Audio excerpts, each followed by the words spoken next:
നമസ്കാരം. എൻ്റെ പേര് ഗോപാലകൃഷ്ണൻ, ജന്തർ മന്തർ. നമ്മുടെ OROP2 എന്ന് പറഞ്ഞ ഗ്രൂപ്പ്, OROP2 എന്ന് പറഞ്ഞ ഗ്രൂപ്പ് നമ്മുടെ അനിയൻ കുഞ്ഞ് സാർ, അദ്ദേഹത്തിൻ്റെ ഗ്രൂപ്പ് എന്ന് പറയാം. അദ്ദേഹം ഗ്രൂപ്പ് അഡ്മിനാണ്. ആ ഗ്രൂപ്പിനെ പറ്റി ഞാൻ കുറച്ച് ചെറിയ ഒരു വിവരണം ഇതിനു മുമ്പേ ഞാൻ ഓഡിയോ ഇട്ടിരുന്നു, എല്ലാവരും കേട്ട് കാണും.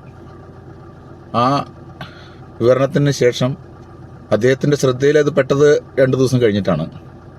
പിന്നെ അദ്ദേഹം ഞാനിട്ട വോയിസിനെ അതിൽ നിന്ന് എടുത്ത് കളഞ്ഞ് അദ്ദേഹം ശുദ്ധി കലശമൊക്കെ നടത്തി. ആ ഗ്രൂപ്പിലെ അഡ്മിൻ അദ്ദേഹം മാത്രമാണ് ഇപ്പോൾ. ഞാൻ പറഞ്ഞു വരുന്നത് എന്താണെന്ന് വിചാരിച്ചാൽ, പ്രവർത്തനങ്ങൾ ഒരുപാട് കണ്ട് പരിചയമുള്ള ഒരു വ്യക്തിയാണ് ഞാൻ. ജന്തർ മന്തറിൽ മലയാളിയായിട്ടുള്ള ഏക ഒരുത്തൻ ഞാൻ തന്നെയാണല്ലോ ഉണ്ടായിരുന്നത്. അതുകൊണ്ട് കേരളത്തിലെ മലയാളി സംഘടനകളും ആ സംഘടനയെ നിയന്ത്രിക്കുന്ന നേതാക്കന്മാരും പിന്നെ നേതാവല്ലാതെ വേറെ സ്ഥലങ്ങളിൽ ഇരിക്കുന്ന വ്യക്തികൾക്ക് നേതാവ് ആവാൻ വേണ്ടി ഉപയോഗിച്ചതും എല്ലാം ഞാൻ പല സമയത്ത് വിവരിച്ചിട്ടുണ്ട്. പിന്നെ നേതാക്കന്മാർക്ക് അവിടെ വന്നുള്ള നേതാക്കന്മാർക്കുള്ള പ്രശ്നം എന്താ വെച്ചാൽ, ഗോപാലകൃഷ്ണൻ കേരളത്തിലുള്ളവർ മുഴുവനും നട്ടലില്ലാത്തവരാണെന്ന് വിളിച്ചു പറയുന്നു എന്നൊക്കെയായിരുന്നു. അത് സത്യങ്ങൾ വിളിച്ചു പറയാൻ ആരും ഭയപ്പെടേണ്ട ആവശ്യമില്ല. അത് അവിടെ വരുന്ന വലിയ വലിയ ഓഫീസർ വരെ അവിടെ വന്നിരുന്നു. അവരുടെ അടുത്തും ഞങ്ങൾ അതുമായി സംസാരിച്ചിട്ടുണ്ട്. അത് സംസാരിക്കേണ്ട ആവശ്യം വരുമ്പോൾ സംസാരിച്ചല്ലേ പറ്റൂ. അതാണ് ആ സമരം. ആ സമരത്തിൻ്റെ ഉദ്ദേശം അതാണ്. ഡിഫൻസ് മിനിസ്റ്ററി തന്നെ 10-75 വർഷത്തിന് ശേഷം ആദ്യമായിട്ടാണ് ഇതുപോലെ ഞെട്ടിത്തെറിച്ചത്. OROP-യുടെ അനോമലീസ് മാത്രമല്ല പ്രശ്നമെന്നും പട്ടാളത്തിലെ പ്രശ്നങ്ങളെല്ലാം അവിടെ എടുത്തു കാണിച്ചിരുന്നു.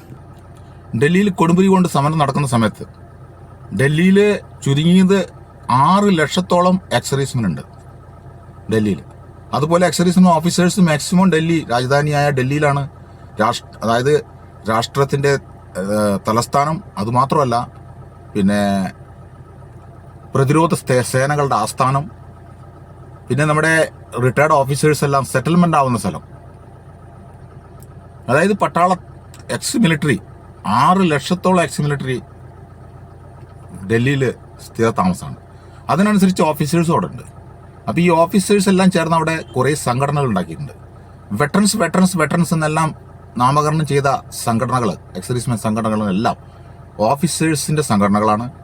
അതിൽ ഓഫീസേഴ്സ് മെമ്പറും ഉണ്ട്. അപ്പോൾ മാത്രമല്ല, ഓഫീസേഴ്സ് രക്ഷാധികാരിയായിട്ട് അതിൽ പ്രവർത്തിക്കുന്നുണ്ട്. അപ്പോൾ ഈ വെറ്ററൻ എന്നുള്ള പേരിലുള്ള ഈ സംഘടനകൾ ഉണ്ടെങ്കിൽ, ഈ സംഘടന veterans of India, Indian veteran organisation, ഇങ്ങനെയുള്ള പേര്, Delhi veteran, voice of Indian veteran association, veterans of India, നമ്മുടെ മേജർ ജനറൽ GD ബക്ഷി സാബ്, ജനറൽ സത്ബീർ സിംഗ്, അതുപോലെ കാദിയാൻ സാബ്, അങ്ങനെ ഒരുപാട് ജനറൽമാരുടെ നിയന്ത്രണത്തിൽ ചുരുങ്ങിയത് ഒരു 150ഓളം സംഘടനകൾ വെറ്ററൻസ് എന്നുള്ള പേരിൽ ഡൽഹിയിലുണ്ടായിരുന്നു. ഈ സംഘടനകളിൽ എല്ലാം ചേർന്ന് അതിലെ സംഘടനയുടെ മെമ്പർഷിപ്പ് എടുക്കാൻ നമ്മുടെ എക്സർവീസ്മെൻ ആണെങ്കിലും അതിൻ്റെ എക്സിക്യൂട്ടീവ് കമ്മിറ്റി മെമ്പേഴ്സ് എല്ലാം വന്നിട്ട് നമ്മുടെ നായക ഹവിൽദാറൊക്കെ തന്നെയാണ്. അപ്പോൾ അവിടെ ഒരു എക്സർവീസ്മെൻ ഹെൽപ്പ് ലൈൻ സൊസൈറ്റി എന്ന് പറഞ്ഞൊരു സംഘടന ഉണ്ട് ഡൽഹിയിൽ. അതിൻ്റെ പ്രസിഡൻ്റാണ് നായക് നന്ദൻ റാവത്ത്. അദ്ദേഹം ഡൽഹിയിൽ സെറ്റിൽഡാണ്, ഉത്തരാഖണ്ഡുകാരനാണ്. അപ്പോൾ അദ്ദേഹം അവിടെയൊക്കെ ഈ മറ്റുള്ള സ്ഥലങ്ങളിൽ നിന്ന് വന്നിട്ടാണല്ലോ ഈ ഡൽഹിയിൽ വീടൊക്കെ എടുത്ത് താമസിക്കുന്നത്, അതായത് സ്വന്തം വീടായിട്ടോ എങ്ങനെയായാലും. അപ്പോൾ അവിടെ ഓഫീസേഴ്സിൻ്റെ സംഘടനകൾ അല്ലാതെ, അതായത് രാഷ്ട്രീയത്തിൻ്റെ ഈറ്റിലാണ് രാജ്യത്തിൻ്റെ തലസ്ഥാനം. ആ ഓഫീസേഴ്സും അവിടെ ആരെങ്കിലുമൊക്കെ വസിക്കുന്നുണ്ടെങ്കിൽ അവരെല്ലാം രാഷ്ട്രീയം. പക്ഷെ ജന്തർ മന്തർ സമരത്തിലൊരു നിബന്ധന വെച്ചിരുന്നു, ഓഫീസേഴ്സും നമ്മുടെ രാഷ്ട്രീയവും ജന്തർ മന്തർ സമരത്തിൽ എടുക്കില്ല. അതുകൊണ്ട് അവിടേക്ക് ഈ പാർട്ടിക്കാർക്കൊന്നും വരാൻ പറ്റുന്നില്ല. പക്ഷേ അവരുടെ മെമ്പർഷിപ്പ് എടുത്തിട്ടുള്ള എക്സർവീസ്മാൻമാരുടെ കുത്ത് സഹിക്കാൻ വയ്യാതെ അവരുടെ നേതാക്കന്മാർ ജന്തർ മന്തർ സമര സമയത്ത് സോഷ്യൽ മീഡിയയുടെ പ്രസ് കോൺഫറൻസ് 1 മണിക്ക് ദിവസവും വെച്ചിരുന്നു.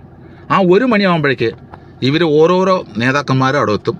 അതിൽ ഫോട്ടോ എടുക്കാനും അതിലേക്ക് കയറി കൂടാനും, അത് വലിയ വായിൽ അവിടെ വലിയ പ്രഖ്യാപനങ്ങളൊക്കെ പ്രഖ്യാപിക്കും. ഞങ്ങൾ അത് ചെയ്യും, ഞങ്ങൾ ഇത് ചെയ്യും. അതായത് നമ്മുടെ സമരത്തിന് അനുകൂലിച്ചുകൊണ്ട് സംസാരിച്ചു പോകും. പക്ഷേ ഈ സമരത്തിനെ തകർക്കാൻ വേണ്ട അണിയറ കാര്യങ്ങളാണ് അവിടെ നടക്കുന്നതെന്ന് മനസ്സിലാക്കി ജന്തർ മന്ദിർ സമരക്കാർ വളരെ ഉഷാറായി ചിന്തിച്ചു തുടങ്ങി. അപ്പോൾ ഈ ഗ്രൗണ്ടിൽ ഫോട്ടോ എടുത്ത് സംസാരിച്ചതിന് ശേഷം ഈ നമ്മുടെ ഈ നേതാക്കന്മാർ, അതായത് നായക് നന്ദൻ റാവത്ത്, അതായത് ഒരു സംഘടനയുടെ പ്രസിഡന്റ്, അദ്ദേഹം ഓഫീസറെ സുഖിപ്പിക്കാൻ വേണ്ടി അവർ പറഞ്ഞ മതി ഈ സംഘടനകളെല്ലാം ചേർന്ന് ചുരുങ്ങിയത് 13 വാട്സപ്പ് ഗ്രൂപ്പുകൾ ഡൽഹിയിൽ ഓപ്പൺ ചെയ്തു. 13 വാട്സപ്പ് ഗ്രൂപ്പുകൾ. ആ വാട്സപ്പ് ഗ്രൂപ്പിൻ്റെ എല്ലാം തലപ്പത്ത് നന്ദൻ റാവത്തായിരുന്നു. അദ്ദേഹമാണ് ക്രിയേറ്റ് ചെയ്ത് വാട്സപ്പ് ഗ്രൂപ്പ് ഉണ്ടാക്കിയത്. പക്ഷേ അഡ്മിൻ ഓൺലി ആക്കി വെച്ചു.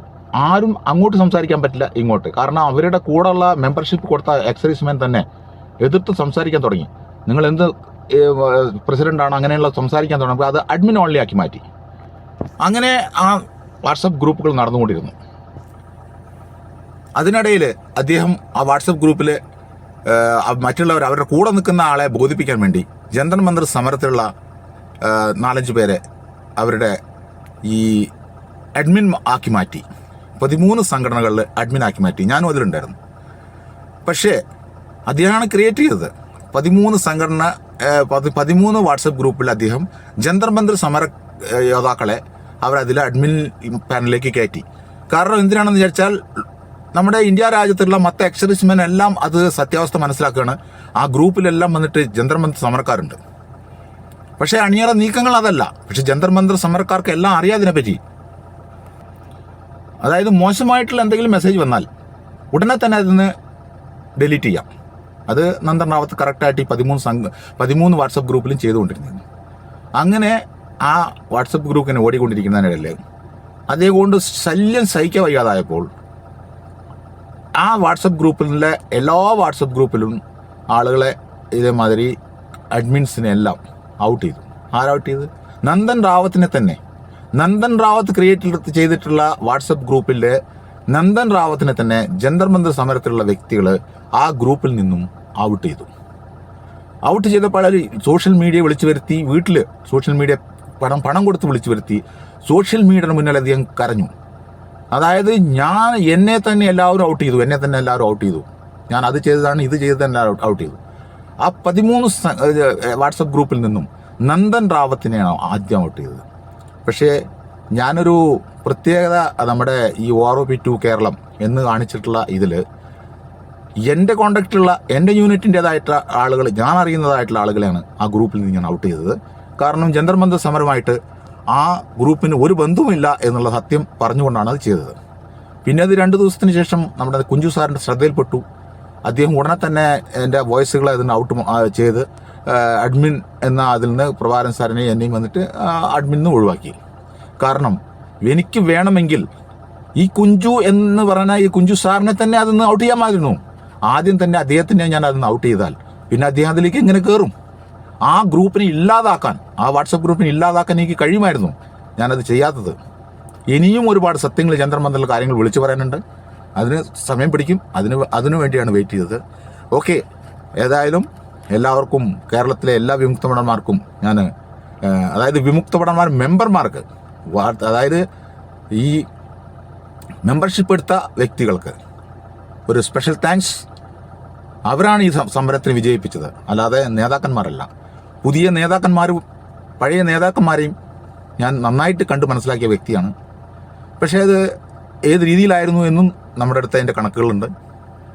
ഇനിയും വരും കാലത്തിൽ നിങ്ങൾക്ക് പലതും മനസ്സിലാവും. ഓക്കെ, ജയ് ഹിന്ദ്. ഇവ ഇത്ര മതി. ബാക്കിയുള്ള വിവരങ്ങളൊക്കെ ഞാൻ പിന്നീട് വഴിയെ അറിയിപ്പിക്കാം. ജയ് ഹിന്ദ്.